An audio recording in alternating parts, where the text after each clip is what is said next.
Donc voilà, page 18. Alors qu'est-ce qu'on voit sur la page en face, puisqu'il s'agit d'un document double page avec des pages de gauche et des pages de droite?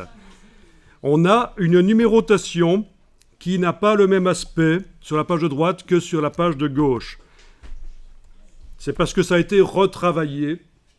Ça a été retravaillé et on va considérer que la bonne numérotation, c'est celle de gauche. Il faut donc avoir une numérotation identique sur la page de droite. Ce serait logique. Donc, ce qu'on va faire, c'est qu'on va aller voir où se trouve la numérotation dans ce document. Eh bien, elle se trouve dans un des modèles de pages. On a plein de modèles de pages ici. On a le modèle A, les deux pages ici. Si je fais clic, majuscule, clic, j'arrive à les activer toutes les deux, mais ça n'a pas d'importance ici. C'est juste pour vous montrer. Ça, c'est vraiment le premier modèle de base, le parent. Le super parent, on va dire le grand-père si vous voulez.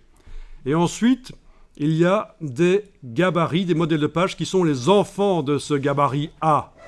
D'ailleurs, ça se voit ici, A. On voit que le gabarit B utilise A. Il y a son petit frère ici, le C, qui utilise aussi le A. D'accord? Vous voyez, c'est du parentage de gabarit, du parentage de modèles de pages.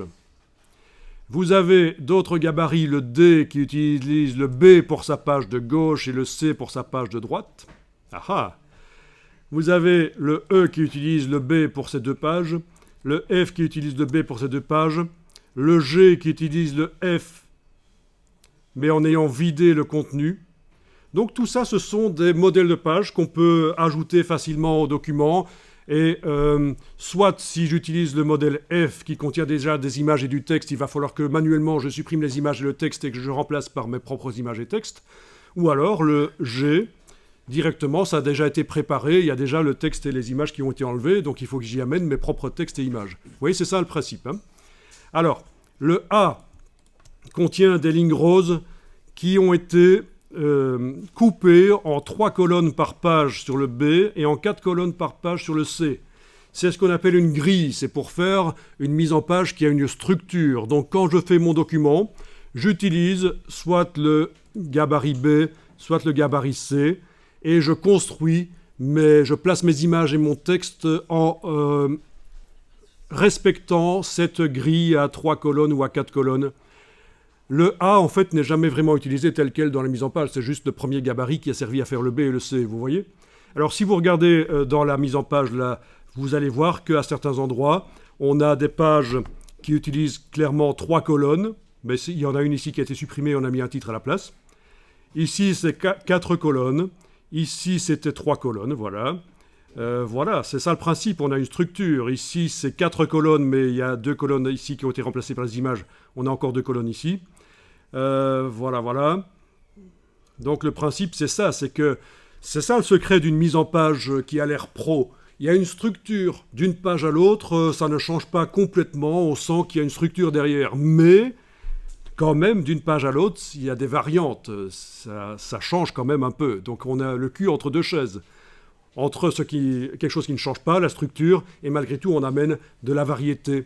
C'est comme ça que les magazines sont faits. C'est comme ça que toutes les publications qui ont un look professionnel sont faites. Il y a une charte graphique de la publication, un truc à respecter, et on s'y conforme. Mais avec une certaine liberté quand même. Sinon, ce serait ennuyeux. Voilà. Donc, on était en train de parler de la numérotation, et elle est à la base dans le gabarit A. D'ailleurs, vous allez pouvoir faire ceci. Allez dans le gabarit B. Double-cliquez sur le gabarit B, sur la page de gauche ou de droite, peu importe. Normalement, le gabarit B s'affiche plein écran, là. Vous devriez voir en bas à gauche de la fenêtre du document que vous êtes en train de travailler dans le gabarit B. Alors, essayez de zoomer sur une des numérotations, là, et avec la flèche noire, la modifier. Est-ce que vous arrivez à la sélectionner? Que nenni. Alors que les blocs roses, là, ils sont sélectionnables, mais la numérotation ici ne l'est pas. Alors, il y a une petite astuce. Il faut savoir que pour simplifier la manipulation du document, on a utilisé le système des calques. C'est comme dans Illustrator ou Photoshop, quand on fait une composition où il y a plein de choses qui s'accumulent, pour pouvoir accéder facilement à une des choses, elle est sur son propre niveau de construction, son propre calque. Donc on va aller vérifier ça. On va faire apparaître menu fenêtre calque. Menu fenêtre calque. Et on voit ici qu'il y a un calque spécial pour la numérotation et qu'il est verrouillé. Donc c'est normal qu'on n'arrive pas à travailler, à aller cliquer sur la numérotation ici. Donc ce qu'on va faire, c'est qu'on va verrouiller tous les calques sauf celui-là. Alors pour faire ça, comme dans tous les logiciels Adobe, on peut faire ça. Touche Alt, cliquez sur le verrou une fois, deux fois. Vous avez déverrouillé la numérotation et tous les autres sont verrouillés. D'accord ? C'est Alt, une fois, deux fois. Bonne astuce pour Photoshop ou Illustrator pour verrouiller tous les calques sauf un. Donc on a déverrouillé le calque numérotation, c'est le seul sur lequel on peut travailler. Est-ce qu'on arrive avec la flèche noire à aller cliquer sur la numérotation? Toujours pas. Parce qu'en fait, elle n'est pas là. C'est juste l'image de la numérotation qui est dans le gabarit B. Même chose dans le gabarit C. Si vous double-cliquez sur le gabarit C, lui aussi est l'enfant du gabarit A. Et lui aussi, on n'arrive pas à accéder à sa balise. Pour pouvoir modifier la balise, il faut aller là où elle se trouve réellement. Dans le gabarit, ici, le gabarit A, vous double-cliquez. Et normalement, si votre calque numérotation est déverrouillé, vous allez arriver à travailler sur la numérotation ici. Oui, on arrive à la sélectionner, super. On va éventuellement changer la police de caractère parce que c'est un peu pourri. Et puis on ira reporter sur la page de droite la même numérotation. Alors on va modifier la police de caractère de cela. Alors qu'est-ce que c'est ceci? Est-ce que c'est une lettre A majuscule? Ça y ressemble vachement, sauf que non, c'est une balise. C'est une balise de numérotation automatique. Raison pour laquelle, quand on la voit sur le gabarit B, elle porte le numéro B. Quand on la voit sur le gabarit C, elle porte le numéro C. Quand on la voit dans le document, elle porte un numéro, le numéro de la page. Donc ce n'est pas réellement une lettre A majuscule, c'est une balise qui a été obtenue. Si vous voulez, on peut la replacer à nouveau. Vous pouvez prendre l'outil texte ici et la sélectionner et la supprimer, touche suppression. Vous avez un curseur qui clignote. Comment est-ce qu'on fait pour insérer une balise de numérotation automatique dans un gabarit qui va être utilisé par certaines pages du document, ce gabarit? On fait un clic droit, insérer un caractère spécial, marque, numéro de page active. Donc clic droit, quand vous êtes avec le curseur texte là, avec l'outil texte évidemment. Insérer un caractère spécial, marque, numéro de page active. Et là, vous avez inséré une balise de numérotation automatique. Voilà comment ça a été fait. C'est toujours utile de le savoir. Donc, comparons un peu InDesign à Word. Word a une numérotation automatique qui est pas mal. InDesign, il faut manuellement faire un bloc dans un gabarit et insérer une balise de numérotation automatique. C'est plus compliqué, sauf que au niveau design de la numérotation, vous êtes beaucoup plus libre de la placer où vous voulez, quelle est la couleur que vous voulez, qu'elle soit dans un bloc qui ait la couleur ou pas, de la forme que vous voulez. Donc c'est ça la différence entre Word et InDesign. Les deux sont faits pour faire la mise en page, mais InDesign sera beaucoup plus souple au niveau de la mise en page. Vous allez pouvoir faire vraiment le design que vous voulez de mise en page. Alors ta question, c'est que tu as un hashtag comme ceci à côté de ton A. Ben ça c'est le signe... C'est le signe que quelque chose ne va pas, clairement. Non, je rigole, il n'y a aucun problème. C'est juste que tu as un affichage normal. Quand on est en aperçu, on ne voit pas ce qui ne s'imprime pas. Quand on est en normal, on voit les constructions des choses. Et le hashtag, ça veut dire qu'il y a une ligne à cet endroit-là. C'est un peu l'équivalent d'une balise de fin de paragraphe, sauf que c'est un hashtag. Donc, aucun problème. Voilà. Alors voilà, on va modifier la police de caractère. Étant donné qu'il n'y a que une sorte de police de caractère dans ce bloc, on peut sélectionner le bloc. Donc vous pouvez utiliser la flèche noire et sélectionner le bloc, c'est le conteneur de texte. Si j'avais un bloc avec différentes polices de caractère, pour modifier une des polices de caractère, il faudrait que je fasse autrement, que je cible. Mais là, il n'y a rien à cibler, il n'y a qu'une police de caractère dans ce bloc, donc je peux, au lieu d'être avec l'outil texte et le sélectionner, je peux être avec l'outil flèche noire et le sélectionner comme ça. On va aller chercher la palette des caractères, menu texte caractère. texte caractère. Alors c'est vrai que quand vous êtes avec l'outil texte, vous avez plein de choses là au-dessus dans la palette contrôle. Est-ce que vous voyez la palette contrôle quand vous activez l'outil texte? Ceux qui ne la voient pas, il faut la faire apparaître par le menu fenêtre contrôle. Mais bon, cette palette contrôle ne fait que reprendre des choses qui viennent des palettes, notamment de la palette qu'on vient de faire apparaître. Et là, je reprends la flèche noire, je resélectionne mon bloc. La palette que je viens de faire apparaître par le menu texte en haut de l'écran en caractère, ben voilà, il y a des choses là-dedans. Et vous allez pouvoir cliquer dans le nom de la police, par exemple, et avec les flèches haut et bas sur le clavier, vous allez pouvoir passer en revue pour voir ce que ça donne. Voilà. Alors, ça je vais vous dire après, parce qu'il y avait un autre moyen de le faire. Parce qu'en fait, on a créé un style de paragraphe pour ce caractère-là. Pour ce caractère de numérotation automatique. Donc on aurait pu le faire par le style de paragraphe. C'est pas grave. Voilà. Bon, je vous laisse choisir ce que vous voulez comme style, ça n'a pas d'importance. Comme caractère. Et normalement, donc, quand vous allez sur une des pages, je double-clique sur la page 14, ici dans la palette de pages, voilà, on voit que c'est inscrit avec le caractère que j'avais choisi. Bien.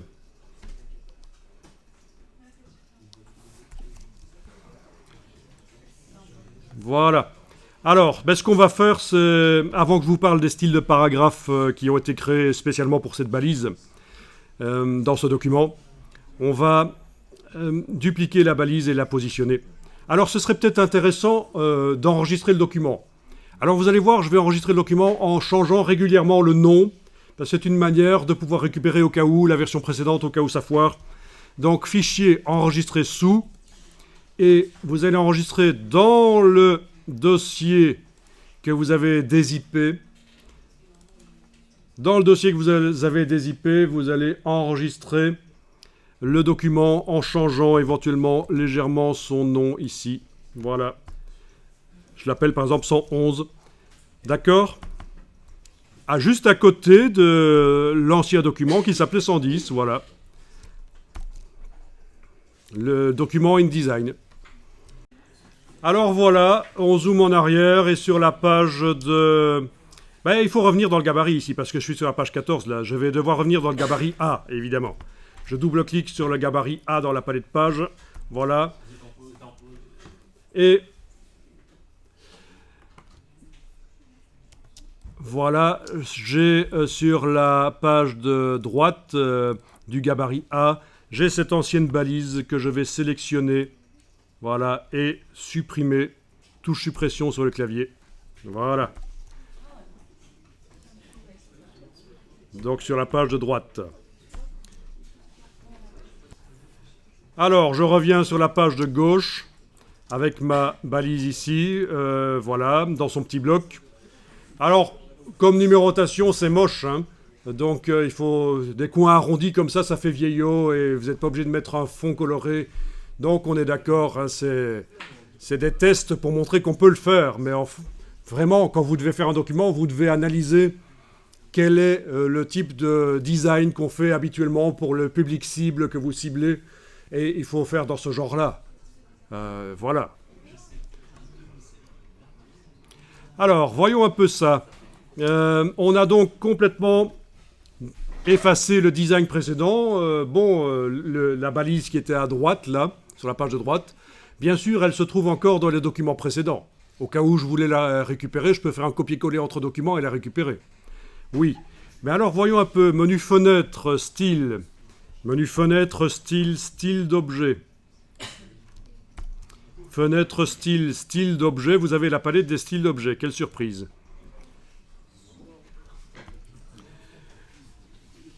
Alors, on va stocker la description. Non, voyons un peu ce qu'on va faire. On va plutôt faire ceci. Faisons simple. Faites un petit Alt-clic sur le style qui s'appelle bloc numérotation. Vous voyez qu'on arrive à récupérer partiellement ce qu'on avait avant. Ça veut dire que, par sécurité, on avait aussi stocké la description du petit bloc de numérotation précédent. Quand vous faites Alt-clic dans la palette style d'objet. Bon, je vais faire édition annulée. Voilà, on peut fermer la palette style d'objet. C'était juste pour vous montrer que ça existe. On peut stocker vraiment ça. Alors, la balise ici, vous allez la... faisons au plus simple, parce que parfois les manipulations, c'est pas évident. Vous allez la copier, vous allez donc faire édition copier, donc évidemment un commande C sur le Mac. Voilà. Et puis, vous allez la coller. Donc, zoomez en arrière, allez sur la page de droite et faites édition coller. Alors, où est-ce qu'elle est arrivée? Ah ah! Hein? J'entends pas. Exactement. Elle arrive au milieu. Quand on colle un élément, il arrive au milieu de la fenêtre actuellement ouverte. D'accord? Donc, si j'annule et que je bouge un peu la page là, et que je fais un coller à nouveau, voilà, ça arrive toujours au milieu. Bon, c'est le principe. Bon, on va le placer maintenant que vous avez collé. Il faut le placer au bon endroit sur la page de droite. Donc vous allez positionner le pointeur avec la flèche noire. Vous allez positionner le pointeur dans la balise ici et la déplacer. Est-ce qu'on voit apparaître les repères commentés? Oui, on a des repères commentés. Alors, on a deux sortes de repères commentés. D'abord, il faut voir comment est-ce que ça a été placé ici. La balise, elle est, à mon avis, pas vraiment au centre de la page de gauche, mais plutôt au centre des blocs roses. Vous voyez qu'il y a une marge un peu plus importante du côté de la reliure par rapport au côté gauche ici. Voilà. Ah, il y en a qui connaissent le grand fond et le petit fond. Ok, donc vous allez positionner. Voilà.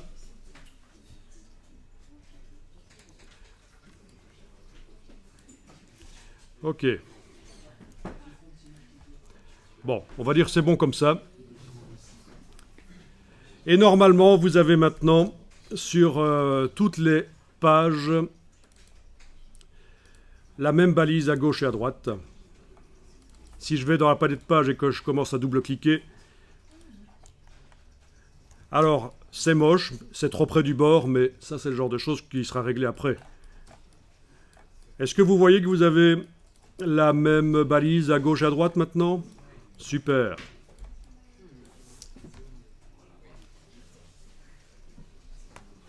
Donc comme ça, vous vous familiarisez un peu avec la numérotation automatique et les gabarits. C'est une première approche. Ben écoutez, allez sur une page à deux chiffres, à partir de la 10 donc, et zoomez un peu sur la balise de numérotation. Alors on va aller voir dans la palette des styles de paragraphes. C'est une palette qui stocke les descriptions de caractères, leurs caractéristiques, évidemment. Menu texte, style de paragraphe. Alors il se trouve que on a un style de paragraphe qui s'appelle numérotation. Ça veut dire que pour pouvoir modifier d'un coup dans le gabarit A le caractère sur la page de gauche et droite en même temps, il y a un style de paragraphe qui a été créé. Si vous double-cliquez sur le style numérotation, il est probable que vous allez pouvoir aller changer certaines choses. Ben, essayons une première chose, c'est la couleur du caractère. Donc la couleur du caractère, où est-ce qu'elle est ici?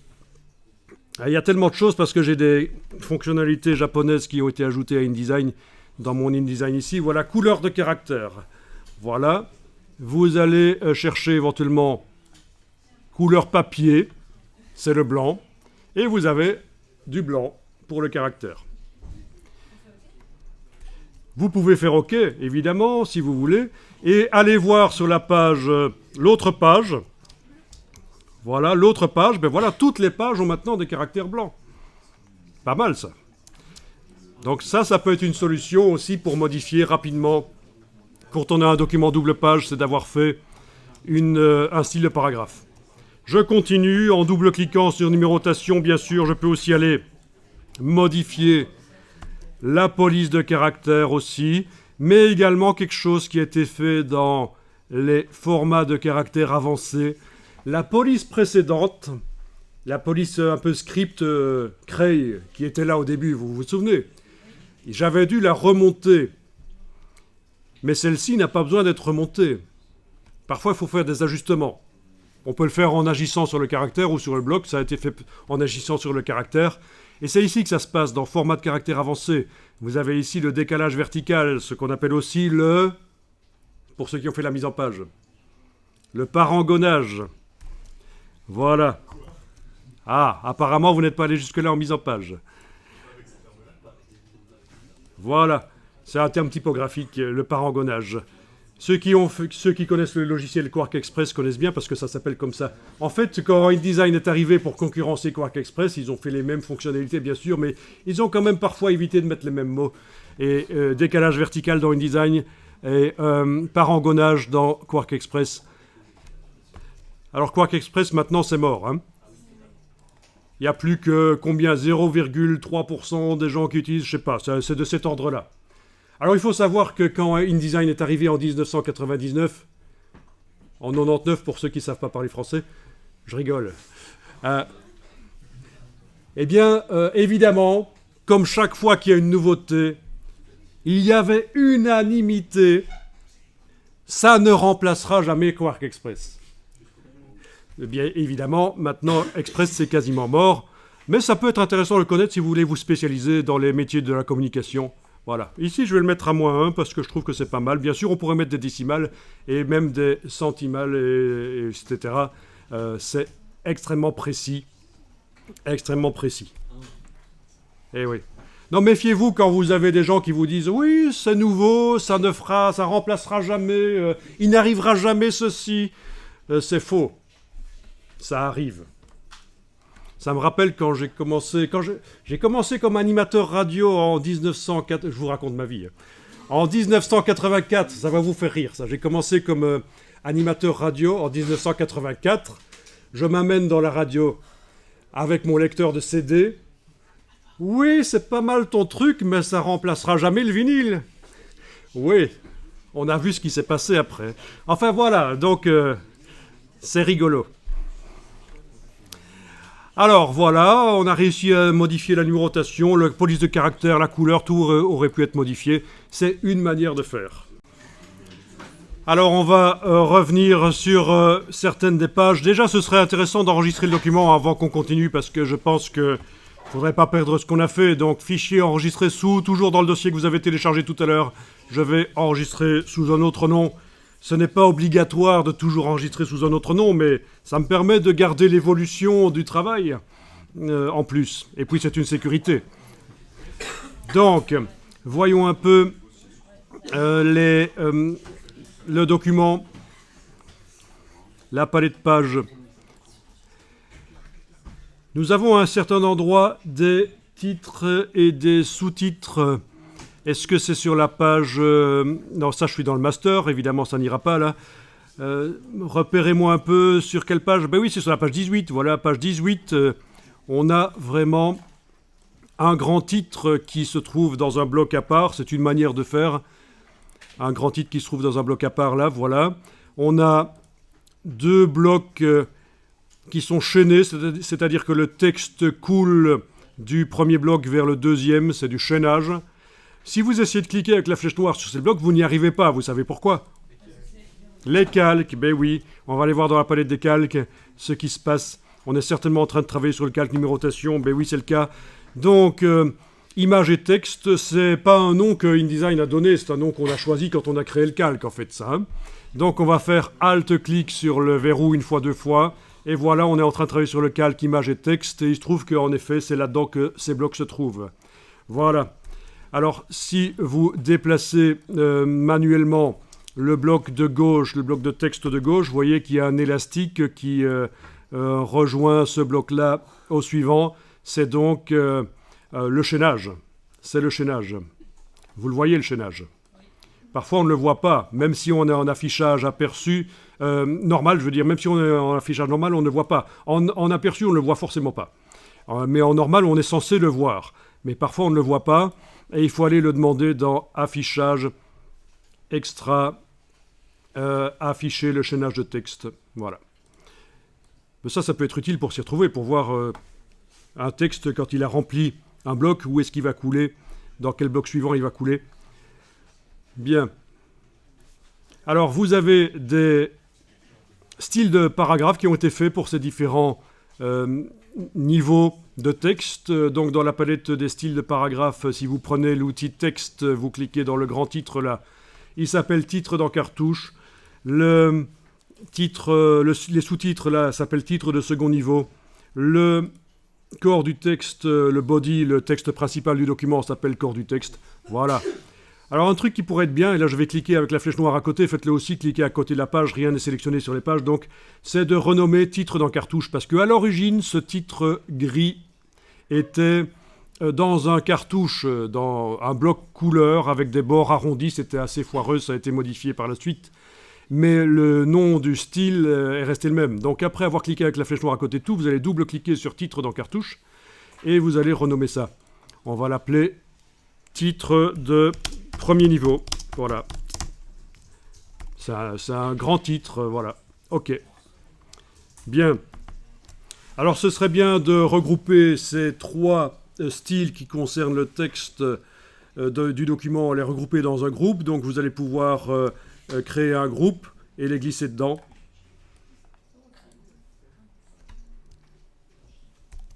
Alors. Le groupe, je ne l'ai pas encore nommé, mais en tout cas, voilà, il contient les trois styles qui contiennent vraiment le texte, et ce serait peut-être bien de modifier la hiérarchie, c'est pas plus mal. Il est possible d'ajouter même des raccourcis clavier pour ces différents styles, comme ça, même sans avoir la palette des styles de paragraphe affichée à l'écran, vous pouvez appliquer des styles dans un texte, c'est possible. On ne va pas aller jusque-là maintenant. Alors, je vais passer sur d'autres pages. Donc ici, je scrolle bêtement avec la roulette. Je scrolle avec la roulette et je vais aller voir sur d'autres pages. Oui, sur les pages, la page 20, par exemple, on va aller créer des sous-titres rapidement. Donc, allez sur la page 20. Voilà, bon, ben regardez, ça va être simple, hein, je ne vais pas faire compliqué ici. Je vais simplement reprendre le début du paragraphe, le sélectionner avec l'outil texte, me mettre au début du paragraphe, coller, touche retour chariot, la grosse touche sur le clavier pour faire une fin de paragraphe. Et voilà, j'ai fait un sous-titre, même chose ici. Je reprends ça, je sélectionne, je me mets au début, je colle, touche retour chariot sur le clavier, et voilà. Retour chariot, ça vous dit rien ? C'est la grosse touche entrée sur le milieu du clavier, ça peut être bien ça. Voilà. Et comme ça, je fais des sous-titres. Bon, j'en fais beaucoup là, hein, j'en fais peut-être un peu trop même. Il ne doit pas y en avoir autant, mais voilà, voilà. Et alors, ici, à la fin, je vais prendre, sur le dernier paragraphe également, je vais en faire un. Voilà. Waouh. Ça ne devait pas être fait. Voilà, ok. Donc j'ai fait sur la page 20 quelques sous-titres en prenant juste les premiers mots d'un paragraphe et en les collant au début du paragraphe, puis j'ai créé une balise de fin de paragraphe avec la touche retour chariot sur le clavier. Donc la touche retour chariot, c'est celle-là en fait. Ah oui, ben, c'est la grosse touche entrée au milieu du clavier. Voilà. Et vous savez à quoi ça correspond, bien sûr? Personne ne sait? À quoi ça correspond? D'où ça vient historiquement? Tout ce qu'on fait dans InDesign, ça a des origines historiques. Ce n'est que la transposition technique analogique en numérique. C'est quoi ça? C'est des machines à écrire. Et qu'est-ce que vous avez, cette petite queue de machine à écrire là? C'est quoi? C'est le retour chariot. Ça veut dire que le cylindre de la machine à écrire bouge pour revenir au début de la ligne, et en même temps, il tourne un peu pour passer à la ligne suivante. Et c'est ça que vous retrouvez sur le clavier, cette flèche qui tourne. C'est cette espèce de petite queue de la machine à écrire, voilà, tout bêtement. Tout ce que vous retrouvez dans les logiciels Adobe sont des transpositions de techniques analogiques. Vous avez ça aussi dans Photoshop. Il y en a qui voient une petite sucette dans la palette des outils de Photoshop. Ils ne savent pas ce que c'est, vous voyez, une petite boule avec une tige. Hein? Qu'est-ce que c'est? Non, c'est pas la loupe. C'est un outil de labo de développement photo. Mais on n'est pas dans Photoshop, donc je ne vais pas vous parler de Photoshop. Et ceci, c'est quoi ça?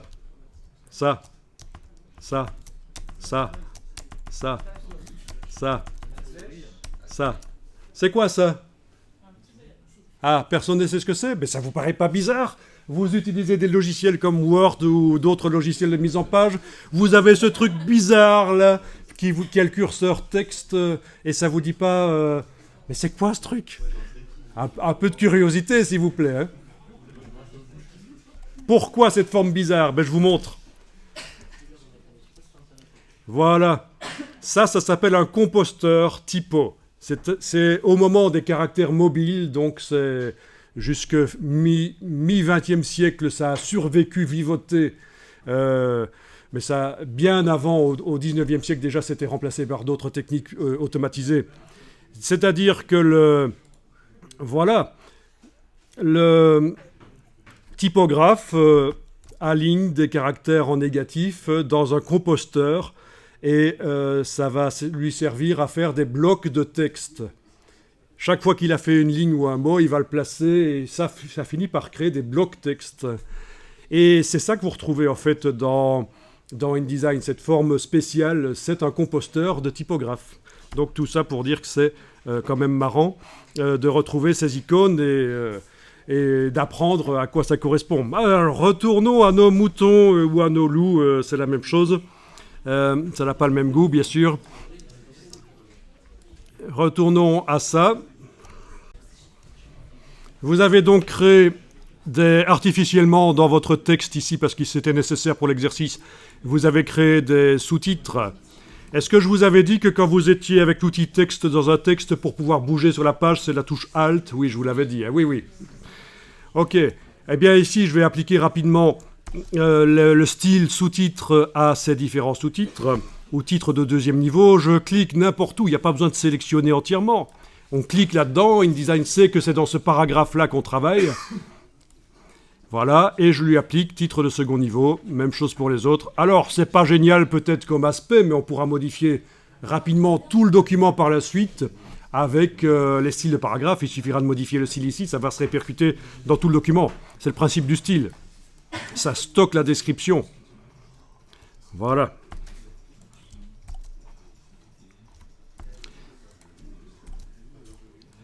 Ok. Ah tiens. Ici, je vais en faire un encore.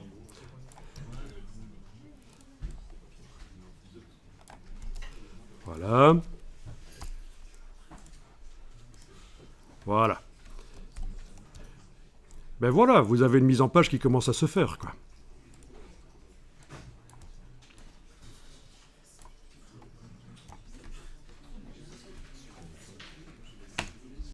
Vous n'êtes pas obligé d'obtenir exactement la même chose que moi, parce que sinon, vous devriez vraiment regarder qu'est-ce que je copie-colle. Non, il faut obtenir votre propre document à peu près la même chose, quoi.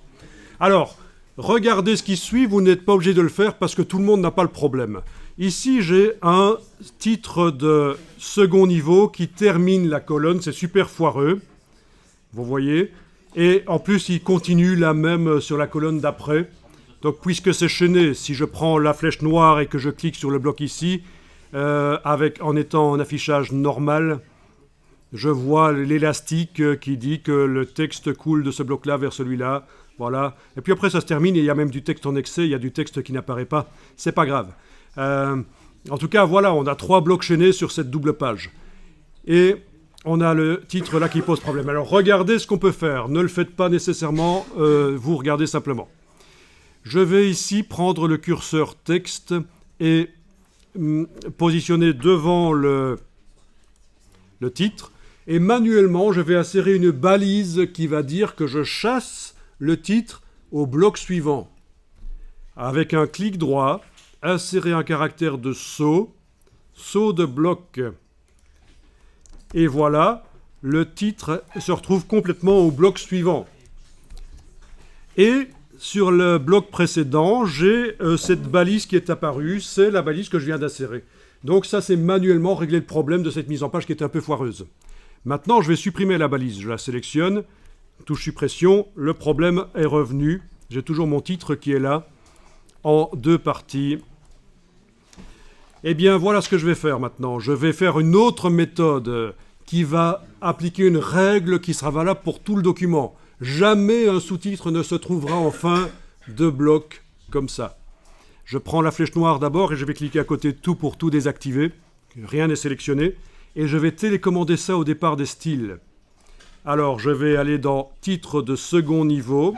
Je double-clique sur titre de second niveau. Vous ne le faites toujours pas, vous regardez. Titre de second niveau. Et on a ici ce qu'on appelle les options d'enchaînement, qui sont des systèmes pour régler la manière dont la mise en page se fait. Il y a une première chose que je pourrais faire pour ce style titre de second niveau, donc les options d'enchaînement, c'est dire que toutes les lignes doivent rester ensemble. Ça ne peut pas être coupé d'une colonne à l'autre ou d'un bloc à l'autre. Ça déjà, ça pourrait être bien. Ok, ben déjà là, ça a marché. Elles sont toutes ensemble et elles n'ont pas eu d'autre choix que de se mettre dans la colonne suivante parce qu'il n'y avait pas la place. D'accord ? Mais imaginons qu'il y ait eu la place. Et là, je vais artificiellement donner la place. Voilà. Imaginons qu'il y ait eu la place. J'agrandis le bloc simplement. Évidemment. Voilà. Il faut que j'aille vérifier parce que ça a l'air de pas trop mal fonctionner. Imaginons que malgré que vous avez dit que toutes les lignes doivent être ensemble, vous avez le titre qui est en bas de colonne. Dans les options d'enchaînement donc du style titre de second niveau, il va falloir, c'est le cas ici, voilà, c'était déjà réglé. On avait déjà dit que le titre devait jamais se séparer des 4 lignes suivantes. Voilà. Et c'est pour ça que, vous voyez, j'ai essayé de créer le problème de faire le titre tout seul en bas de colonne, mais j'y arrivais pas, parce que c'est déjà réglé ici. Voilà. En faisant à la place de 1, ce qui est la valeur que InDesign vous donne au départ, en mettant plus ou 0, voilà, en mettant 0, à la place de 0, vous mettez 4, 5. Voilà, vous attachez le titre aux lignes suivantes. Il ne pourra donc jamais être seul en bas de colonne.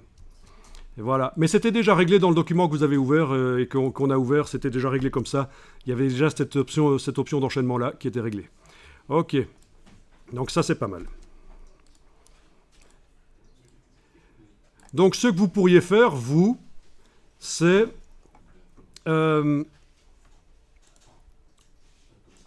cliquer avec la flèche noire à côté de tout pour ne rien activer. Vous ne travaillez sur rien spécifiquement. Allez dans titre de second niveau. Et dans votre réglage de titre de second niveau, le style de paragraphe titre de second niveau, dans les options d'enchaînement, vous pourriez cocher ligne solidaire, toutes les lignes du paragraphe. Ça peut aider aussi. Bon, c'est un peu redondant par rapport à ce qui avait été fait précédemment. On a une double sécurité en quelque sorte pour qu'on n'ait jamais un titre en fin de colonne. Et ça, c'est valable pour un document de plusieurs centaines de pages. Parce que, bien sûr, un petit document comme ça, aller faire manuellement mettre une balise de saut de bloc comme j'ai fait, c'est facile. Mais dans InDesign, vous devez être capable de faire parfois des documents longs. Des rapports d'entreprise, par exemple. Ça peut être sérieux. Ou quand vous voulez avoir des budgets, des subsides, vous devez faire des dossiers, ça doit être épais, ça doit être étayé. Donc c'est des centaines de pages, vous n'allez pas passer du temps à faire la mise en page, passer du temps à faire le contenu. Voilà, une fois que vous avez été modifier les options d'enchaînement pour votre sous-titre, ligne solidaire, toutes les lignes du paragraphe, vous mettez 4 ou 5 ici. OK. Vous allez enregistrer le document.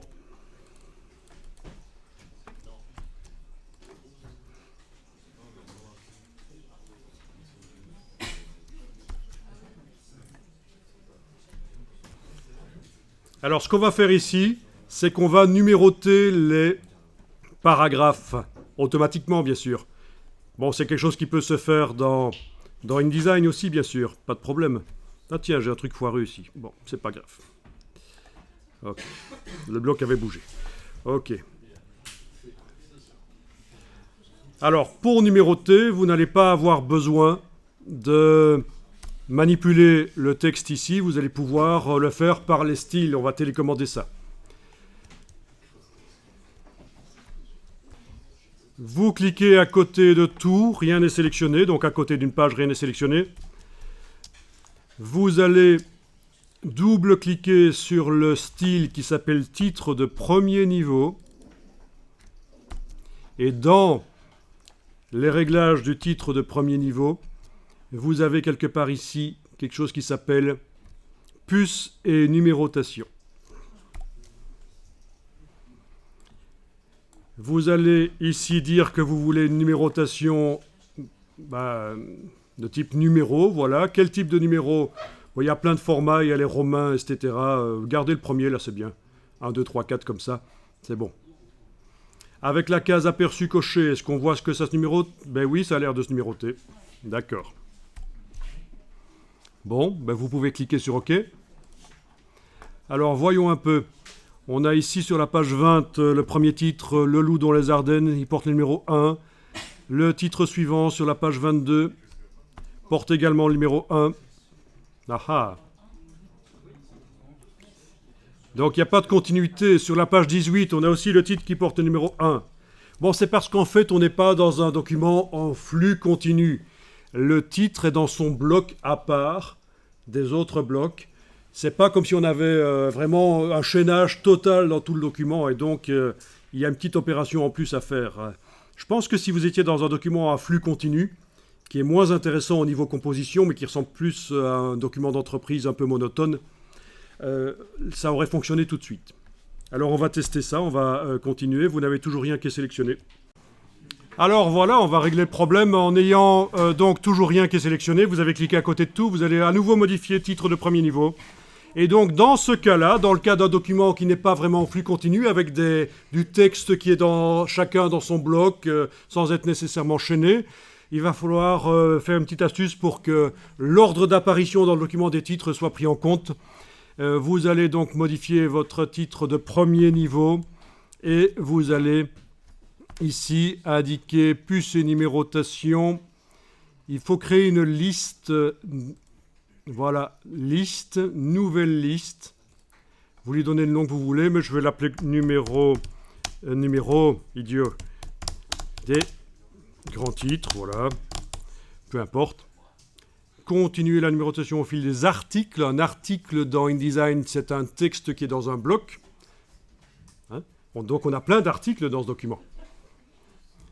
Voilà. Le livre, ça c'est une autre histoire. Ça, c'est quand on fait plusieurs documents InDesign qui, ensemble, créent un long document. Quand on veut faire des documents de 300 pages dans InDesign, on ne fait pas un document de 300 pages. On fait par exemple 10 documents de 30 pages, ça s'appelle un livre. Et on les relie ensemble, ils partagent des styles de paragraphes communs. Mais c'est une autre histoire. En tout cas, voilà, vous avez fait une nouvelle liste, voilà, nouvelle liste ici. OK. Et qu'est-ce qui se passe? Eh bien, on dirait que ça marche. Voilà.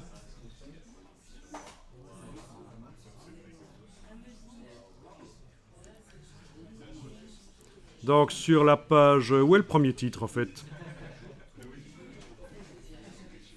Ah oui, le premier titre est sur la page 6. Et les titres suivants sont dans la continuité. Sur la page ici 18, on a le numéro 2. Pas de problème, page 18. Ensuite, page suivante encore, page 20, on a le numéro 3, etc. Ça marche. Parfait. Donc, vous voyez, il y a une petite astuce. Quand on veut faire dans un document InDesign plusieurs numérotations, de toute façon, il faut vraiment créer des listes. C'est ce qu'on vient de faire. OK. Alors, je termine juste ici par la page 6. Je vais cliquer dans le titre et je vois que, tiens, il y a eu des modifications manuelles. Il est bizarre, ce titre. Il y a une partie qui est plus grande que le reste. Donc je travaille dans ce paragraphe sur la page 6. Il y a un petit signe plus pour dire tiens, par rapport à la description du style, il y a eu des modifications manuelles par quelqu'un. Je vais faire Alt-clic sur le style, ça réapplique le style. Donc là, toutes les lettres ont la même dimension. Ensuite, on a une balise qui a été insérée ici qu'on appelle un saut de ligne forcé, que je vais supprimer, je le sélectionne, voilà. Et voilà, c'est un peu plus correct. Et notre document commence à s'améliorer.